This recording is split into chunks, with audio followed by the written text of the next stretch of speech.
අයිබෝන් boys and girls ඉතින් කොහොමද ඕගොල්ලන් අදත් සාදරයෙන් ආදරෙන් පිළිගන්නවා ඔයගොල්ලෝ ඔක්කොම හොඳින් සුවෙන් සැපෙන් ඇති කියලා මම විශ්වාස කරනවා.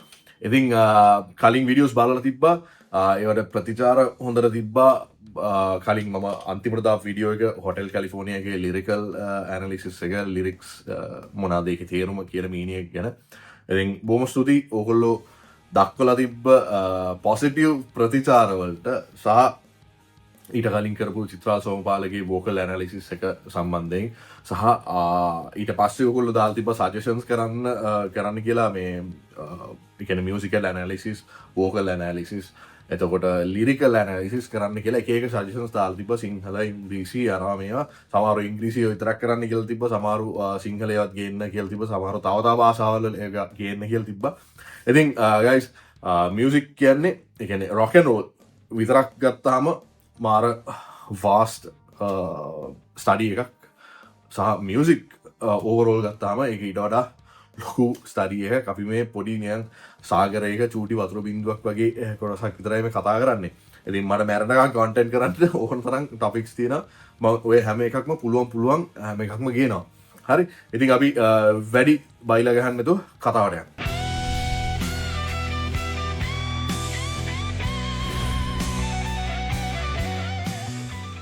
right guys ඉතින් අද කතා කරන්නේ Beatles ගැන කතා කරන්න කලින් ඉල්ලන්නේ subscribe කරන්න like කරන්න share කරන්න comment කරන්න ඔයගොල්ලෝ යාළුවන්ට බලන්න මේවා යවන්න groups වල දාන්න ඔක්කොම කරන්න music lovers ලට bands වල කට්ටියට මේ හැමෝටම මේ දේවල් දැනගන්න ආස ඇති කියලා හිතනවා. ඉතින් එහෙම ආස ඇති කියලා හිතන කට්ටියට යවන්න. ඉතින් Beatles ගැන කතා කරනකොට ඇත්තටම මට මතක් වෙන්නේ කියන්නේ අපි play කරපු දවස් කියන්නේ මම ලයිව් කියන්නේ පබ් ගහන එකෙන් ක්ලබ්ස් වල ප්ලේ කරන එකෙන් අයින් වෙලා දැන් ටිකක් කාල ආයි ප්ලේ කරන්නේ නැහැ කියලා ඉන්නේ. මේ නමුත් ඒ කාලේ අපි බීටල්ස් කවර් කරා. එතකොට ඒ තිබ්බ ලල් එක වෙනම එකක්. ඒ වයිබ් එක වෙනම එකක්. මොකද මාර චිල් මියුසික් තියෙන්නේ. සද්ද බද්ද ගොඩක් නැහැ. ඒ කියන්නේ මගේ ටයිප් එකේ මියුසික් මං ආස විදිහේ මියුසික්. ඉතින් ඒක කතා කරන්න පොඩ්ඩක් ඒ මූඩ් එකේ ඉන්න ඕනේ. ඉතින් ඒකින්ද ඔයාලා ඔක්කොටම චියර්ස්. මොකද අද මේ වීඩියෝ එක කරන්නේ සිකුරාදා දවල්.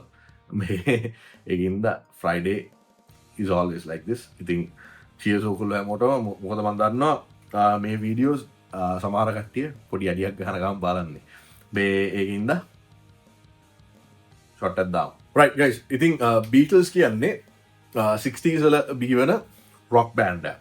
හරිද? මම කලින් වීඩියෝස් වලත් කිව්වා ඒ කාලේ රොක් ඇන් රෝල් දැන් වගේ නෙමෙයි. කියන්නේ මොඩර්න් රොක් වගේ නෙමෙයි. ගොඩාක් වෙනස් අහසට පොළොව වගේ ගොඩක් කරලා නිකන් පොඩි ෆන්කි ගතියක් තිබ්බා. පොඩි ෆන් සීන් එකක් තිබ්බා. නිකන් පොඩි අප්බීට් සීන් එකක් සමහරලාට තිබ්බා. තව සෝල්ෆුල් වෙලාවකට සෝල්ෆුල් මියුසික් තිබ්බා. ඕම තිබ්බ ජොන්රයක් තමයි රොක් ඇන් රෝල් කියන්නේ. පසු කාලීනව එක තව ජොන්රස් එකතු වෙලා මිනිස්සු එක්ස්පෙරිමන්ට් කළා. තව දේවල් එකතු කළා. එක ජොනරස් හැදුණා කියලා. හරි. අපි ඒව ගැන නෙමෙයි කතා කරන්නේ. නමුත් Beatles ගැන. Beatles ලාගේ මියුසික් වලට බ්ලූස් ගොඩක් ඉන්ස්පයර් වෙලා තියෙනවා. බ්ලූස් වලින් ඉන්ස්පයර් වෙලා තියෙනවා. අපි බ්ලූස් ගැන වෙනම කතා කරමු. වෙනම සෙග්මන්ට් එකකින් කොහොමද බ්ලූස් ආවේ ඒ කියන්නේ මේ ඇමරිකාවට බ්ලූස් කොහොමද ආවේ සහ ඒකෙන් රොක් ඇන් රෝල් වලට ඇති වුණු ඉම්පැක්ට් එක මොකක්ද කියලා වෙනම කතා කරමු. ඉතින් අද කතා කරන්නේ ලෝකෙ වටේම රෙවොලූෂන් එකක් වෙච්ච බ්‍රිටිෂ් බෑන්ඩ් එකක් The Beatles.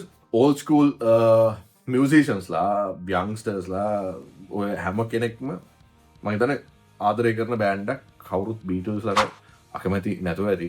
අකමැති කට්ටිය ඉන්නවා. ඒ අයගේ පෞද්ගලික වෙනම තිබ්බ ideologies හින්දා විශේෂයෙන්ම ජොන් ලෙනන්ගේ ideologies වලට අකමැති වුණ මිනිස්සු ඉන්නවා. ඒවා වෙනම කතන්දරයක්. political කතන්දරයක්. අපි පොලිටික්ස් ගැන කතා කරන්නේ. අද කතා කරන්නේ බෑන්ඩ් එක ගැන පොඩි බ්‍රීෆ් හිස්ටරි එකක් සහ ලෙසර් නෝන් ෆැක්ට්ස් 5ක් විතර තමයි කතා කරන්නේ. හැමදාම වගේ බෑන්ඩ් සෙෂන් එකක් කතා කරනකොට. හරි. ඉතින් අපි කතාවට බහින්න කලින් කියලා තියෙන්නේ ප්ලීස් ලයික් කරන්න, ෂෙයා කරන්න, කමෙන්ට් කරන්න, සබ්ස්ක්‍රයිබ් කරන්න. මේක දකින්න කැමතියි කියලා හිතන කට්ටියට ෂෙයා කරන්න. මොකද මියුසික් අහන්න, මේ මියුසික් දැනගන්න, මේවා ගැන ඉගෙන ගන්න. ඔයගෙන මොනවා හරි කතා බහක් ඇති කරගන්න කැමති මියුසිෂියන්ස්ලා, මියුසික් එන්තුසියස්ට්ලා, ඔඩියන්ස් එක, ලිසනර්ස්ලා මේ හැමෝම ඉන්නවා. ඉතින් කැමති කට්ටියට මේවා යවන්න. යවලා අපි කමියනිටියක් විදියට මේක ග්‍රෝ කරගමු. මොකද දැන් මම දැකලා තියෙනවා මගේ කන්ටෙන්ට් ඇතුලේ කමෙන්ට්ස් ඇතුලේ ගොඩක් කට්ටිය යනවා ඩිස්කෂන් යනවා. ඒක ගොඩක් හොඳයි මේ දේවල් ගැන කතා බහ වෙන්න ඕනේ ඕගොල්ලෝ. එහෙම තමයි මේම කමියනිටි එකක් බිල්ඩ් වෙන්නේ. ඉතින් ඒකින්ද අපි මේ කමියනිටි එක මෙහෙම බිල්ඩ් කරගෙන ඒතර මිනිස්සුන්ගේ අර මියුසික් ගැන තියෙන නොලෙජ් එක ටිකක් ඕපන් වෙනවා. ඒගොල්ලෝ දේවල් හොයන්න කරන්න උනන්දු වෙනවා. ඉතින් බීටල්ස් කියන බෑන්ඩ් එක බිහි වෙන්නේ එංගලන්තේ. ලිවර්පූල් ඉංග්ලන්ඩ් වල 1960. හරිද? 1960 බීටල්ස් බිහි වෙන්න කලින් ජෝන් ලෙනන්ගේ තියෙන පොඩි ස්කිෆල් ගෲප් එකක් චර්ච් එකේ ඒක ප්ලේ කර ඉන්නකොට තමයි ඒ කියන්නේ 50 ගණන් වල බීටල්ස් ක්‍රියේට් කරන්න උඩ ක්‍රූ එක හම්බෙන්නේ. ඉතින් පෝල් මැකාට්නිව ජෝන් ලෙනන්ට හම්බෙන්නේ 1957 දී ඒ චර්ච් ෆෙස්ටිවල් එකකදී. ඒ කාලේ ඇතුළතදීම තමයි ජෝර්ජ් හැරිසන්වත් සෙට් වෙන්නේ. ජෝර්ජ් හැරිසන්ට ජෝන් ලෙනන්ගේ ගිටාර් ස්කිල්ස් ගැන දැකලා ප්ලේ කරන විදිහ දැකලා ඉම්ප්‍රෙස් වෙලා උන් සෙට් වෙලා ප්ලේ කරන්න ගන්නවා. ඊට පස්සේ උන් ජර්මනිය අර එහෙ මෙහෙ ප්ලේ කරනවා. ඒ කාලේ උන්ගේ ඩ්‍රම්ස් ගැහුවේ පීට් බෙස්ට් කියලා කෙනෙක්. පීට් බෙස්ට් සමහරව දන්න ඇති සර්ච් කරලා බලන්න. පීට් බෙස්ට් රිප්ලේස් කරනවා පසු කාලීනව 1962 මම හිතන්නේ රින්ගෝ ස්ටාර් රිප්ලේස් වෙන්නේ ඊට පස්සේ. ඔය උන්ගේ Love Me Do, එතකොට Please Please Me, She Loves You වගේ සින්දු වලින් තමයි බීටල් මේනියා එක 60s වල ඇති වෙන්නේ. ඒ කියන්නේ වසංගතයක් වගේ පැතිරලා යන්නේ එංගලන්තේ සහ ඊට පස්සේ අනිත් බටේ රටවල් පැතිරිලා ඇමරිකාවට මියුසික් එක පැතිරෙන්නේ ওই කාලේ තමයි මියුසික් මිනිස්සු වැළඳගන්නේ. හරිද? මොකද උන් රෙකෝඩ් ඩීල් සයින් කරලා උන්ගේ ස්ටාර්ඩම් එක ඇති වෙන්නේ ඒ කාලේ. උන්ගේ ක්ලාසික් ලයින්අප් එක 1960 ඉඳලා 70 වෙනකන් තමයි යන්නේ. ඒ කියන්නේ 60 දී පටන් ගන්නකොටම ඉන්නේ කවුද? ජෝන් ලෙනන්, එතකොට ජෝර්ජ් හැරිසන්, පෝල් මැකාට්නි. ඊට පස්සේ 62 තමයි රින්ගෝ ස්ටාර් ජොයින් වෙන්නේ. ඒක තමයි ක්ලාසික් ලයින්අප් එක. 70 දී උන් බෑන්ඩ් එක නවත්තන උන්ගේ ක්‍රියේටිව් ඩිෆරන්සස් සහ වෙන අයිඩියොලොජිකල් ඩිෆරන්සස් උන්ගේ තියෙන අදහස් වල ප්‍රශ්න ඇති වෙලා එහෙම වෙලා උන් බෑන්ඩ් එක නවත්තලා උන් ඒගොල්ලන්ගේ ඒ කියන්නේ වෙන වෙනම මියුසික් පර්සියු කරගෙන යනවා. එතකොට ජෝන් ලෙනන් මැරුණා 1980 දෙසැම්බර් 8. අර දෙසැම්බර් 8 කියන්නේ වගේ මේ වෙඩින් ඇනිවර්සරි එක. එයා මිය යන්නේ අතරම වෙඩි තැබීමකින්. එයාට වෙඩි තියන්නේ මාක් ඩේවිඩ් චැප්මන් කියලා එයාගේ ෆෑන් කෙනෙක්, පොඩි කතල්ලක් තියෙන ෆෑන් කෙනෙක්. එයාගේ මේ නිව්යෝර්ක් වල අපාර්ට්මන්ට් එක ළඟ තමයි පොරට වෙඩි තියන්නේ. පොර මැරෙනකොට වයස අවුරුදු 40යි. ඊට පස්සේ ජෝර්ජ් හැරිසන් මිය යනවා 2001 නොවැම්බර් 29. පොරට ඒතකොට වයස 58යි.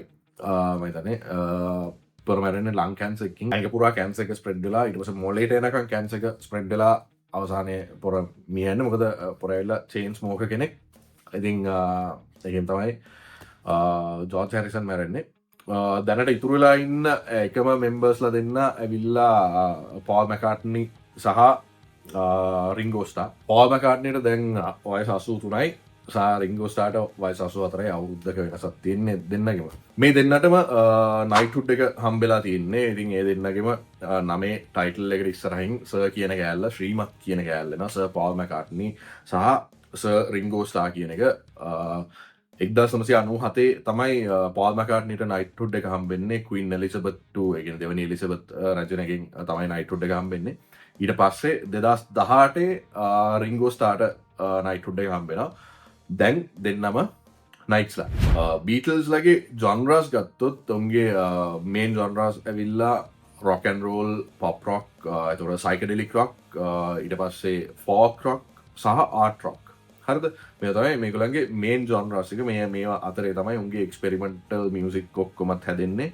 අර සයිකඩෙලික් කියන ජොන්ර එක එක්ස්පෑන්ඩ් වෙලා යන කාලේ හැදුන එක බෑන්ඩක් තමයි බීටල්ස් කියන්නේ. එතකොට උන්ගේ මියුසික් ඇතුලේ තිබ්බා ඒ අමුතු සද්ද. ඒ කියන්නේ දැන් ඒව ඇහුවාම අපිට නිකන් හුරුයි වගේ සමහරවල්ලාට තේරෙන්න පුළුවන්. නමුත් ඒ කාලේ මේවා ඇත්තටම අලුත් දේවල් මියුසික් මිනිස්සුන්ට. ඒ කියන්නේ මේ වගේ මියුසික් මිනිස්සු අහලා තිබ්බේ නැහැ. ඒක අමුතු එක්ස්පීරියන්ස් එකක්. ඒක තමයි අර බීටල් මේනියා එක කියලා ඔක පැතිරිලා යන්නේ ලෝකෙ වටේම. බීටල්ස්ගේ සීන් එක උන්නේ උන් ඇවිල්ලා මාර රෙවොලූෂනරි බෑන්ඩ් එකක්. මොකද මේ ඒ කියන්නේ උන් කවුන්ටර් කල්චර් එක ෆලෝ කරේ නෑ. ඇත්තටම උන් තමයි කවුන්ටර් කල්චර්ස් ක්‍රියේට් කරේ. හරිද? ඒ කියන්නේ උන්ව ෆලෝ කරා මිනිස්සු. ඉගෙන උන් ට්‍රෙන්ඩ්ස් ෆලෝ කරගෙන ගියේ නෑ. ඒ කියන්නේ උන්ගේ ෆැෂන්, එතකොට උන්ගේ කොණ්ඩේ, එතකොට sex, drugs and all kinds of shit. එතකොට අර ඇන්ටි එස්ටැබ්ලිෂ්මන්ට් කල්චර් එක අනම්මනම් මේ ඔක්කොම බීටල්ස්ලා අරගෙන ගියේ. උන් තමයි ඩ්‍රයිව් කරේ මිනිස්සු උන්ව ෆලෝ කරපු එක කරේ. උන්ගේ Tomorrow Never Knows රිලීස් වෙන්නේ 1966. ඕක තමයි කන්සිඩර් කරන්නේ ඒ කියන්නේ the first true psychedelic song. මොකද ඒකේ තියෙනවා tape loops සහ backward guitars, ඊට අමතරව Indian sounds තියෙනවා. මේ වගේ ගොඩක් experimental sounds පාවිච්චි කරලා මේ සින්දු හදලා තියෙන. අහලා බලන්න, අහලා නැත්නම් search කරලා අහලා බලන්න ඔයාලට තේරෙයි. ඒ කියන්නේ යම් කිසි දෙයක් කරන්න හැදුවා කියන එක. මොකද ඒකේ තියෙනවා ඒ අපි psychedelic කියලා කියන සද්ද ටික ඒකේ තියෙනවා. දැන් psychedelic music කියන්නේ වෙනම තැනක තියෙන්නේ. ඔය කාලේ තිබ්බේ වෙනම තැනක. ඒක දැන් මියුසික් එක කම්පෙයාර් කරන්න එපා. පොඩ්ඩක් නිකන් ඒ කාලේ වගේ හිතලා අහලා බලන්න. ඔයාලට තේරෙයි එතකොට ඒ සද්දය කොහෙද තිබ්බේ කියලා. 1967 යනවා සැටලයිට් බ්‍රෝඩ්කාස්ට් එකක් බීටල්ස්ලාගේ All You Need Is Love කියලා. මේක තමයි ලෝකේ කියන්නේ ග්ලෝබලි ලයිව් ඉවෙන්ට් එක, ෆස්ට් ග්ලෝබල් ලයිව් ඉවෙන්ට් හරිද බ්‍රෝඩ්කාස්ට් වෙන. ඒ කියන්නේ 1967 දැන් නෙමෙයි 1967 සිද්ධන පළවෙනි එක. ඕකෙන් තමයි අර Summer of Love and Peace කියන මූව්මන්ට් එක සිම්බලයිස් වුනේ. ඒකෙන් තමයි මේ ඩ්‍රයිව් වෙන්න පටන් ගත්තේ. ඊට පස්සේ අර Peace and Love ඔය මේ හිපි කල්චර් එක නම් හිපි කල්චර් එක වෙනම එකක්. මං කියන්නේ මේ අර වෑන් වල කට්ටිය යන එක, ඒ જાතිය ඇඳුම් අඳින ෆුල් ලල් එකේ ඉන්න ආදරය කරන්න ගාන සීන් එක, ඒ ඔක්කොම මේ ඩ්‍රයිව් වුනේ මුන්ගේ. 1968 ඉන්දියා ට්‍රිප් එකක් යනවා විත් මහරිෂි. ඒකේ උන් මෙඩිටේෂන් ගැන ගොඩාක් දේවල් ඉගෙන ගන්නවා, ගොඩාක් දේවල් කතා කරනවා. ඒක මෙඩිටේෂන් පතුරවනවා. ඕකෙන් තමයි අර ඊස්ටර්න් ස්පිරිචුවල් කල්චර් එක ගොඩක් බටහිරයට ඉන්ෆ්ලුවන්ස් එකක් වෙන්න පටන් ගන්න. සහ කියන බටහිර රටවල් වල ගොඩක් ඒක මූව්මන්ට් එකක් විදිහට ගිහිල්ලා මිනිස්සු ගොඩක් ඒක වැළඳ ගන්න කලිනුත් තිබ්බා. මිනිස්සු දැනන් හිටියා. නමුත් ඒක පොපියුලර් වෙන්නේ, ඒක මාස් එකෙන් එළියට එන්නේ, කමර්ෂලයිස් වෙලා එළියට එන්න පටන් ගන්නෙ මුන්ගේ ඉන්ෆ්ලුවන්ස් එකකින්. බීටල්ස් වුඩ්ස්ටොක් එකට ආවේ නැහැ. බීටල්ස් ඒ කියන්නේ හැමෝම බලාපොරොත්තු වෙලා තියෙනවා බීටල්ස් ඒ කියලා. නමුත් බීටල්ස් they avoided it. නමුත් හැම බෑන්ඩක්ම වගේ සහ ඔඩියන්ස් එක හැම කෙනෙක්ම වුඩ්ස්ටොක් එක මූව්මන්ට් එකක් විදිහට සැලකුවා. සහ වුඩ්ස්ටොක් එකට මේන් ඉන්ෆ්ලුවන්ස් එකක් වුණේ. ඒ කියන්නේ වුඩ්ස්ටොක් එකේ තීම් එක Peace and Love කියන තීම් එක සම්පූර්ණයෙන් ඉන්ෆ්ලුවන්ස් උනේ බීටල්ස් ලාගෙන් කියලා හැමෝම වගේ පිළිගන්න දෙයක්. ඒ කියන්නේ හැමෝම ඒක අර සයිට් කරන දෙයක්. හැමෝම ඒ කියන්නේ ඒකට ක්‍රෙඩිට් එක දෙනවා. උන් හින්දා තමයි එහෙම මූව්මන්ට් එකක් ඇත්තටම හැදුනේ කියලා. හරිද? ඒකින්ද බීටල්ස් වුඩ්ස්ටොක් ප්ලේ කරේ නැහැ කියලා ප්‍රශ්නයක් වුණේ නැහැ. බීටල්ස් ලාගේ ඉන්ෆ්ලුවන්ස් එක වුඩ්ස්ටොක් වටේම තිබ්බා. ඉතින් ගයිස් ඔච්චර තමයි කතා කරන්න තියෙන්නේ ද බීටල්ස් ගැන. ඔයාලා සමහරට බලාපොරොත්තු වුණ දේවල් මම කතා කරන්න නැති වෙති. ඉතින් ගැටලුවක් නැහැ. ඔයාලා බලාපොරොත්තු වුණා නම් ඒ කියන්නේ ඔයාලා මොන හරි දැනගෙන හිටපු ඉන්ෆර්මේෂන් ඒ ගැන මම කතා කරන්න අවශ්‍ය නැහැ. මම කතා කරන්න ඕනේ හැමදෙස්සම නොදන්න දෙයක් මොන හරි එකක් තමයි කතා කරන්න ඕනේ ඔයගොල්ලන්ට දැනගන්න.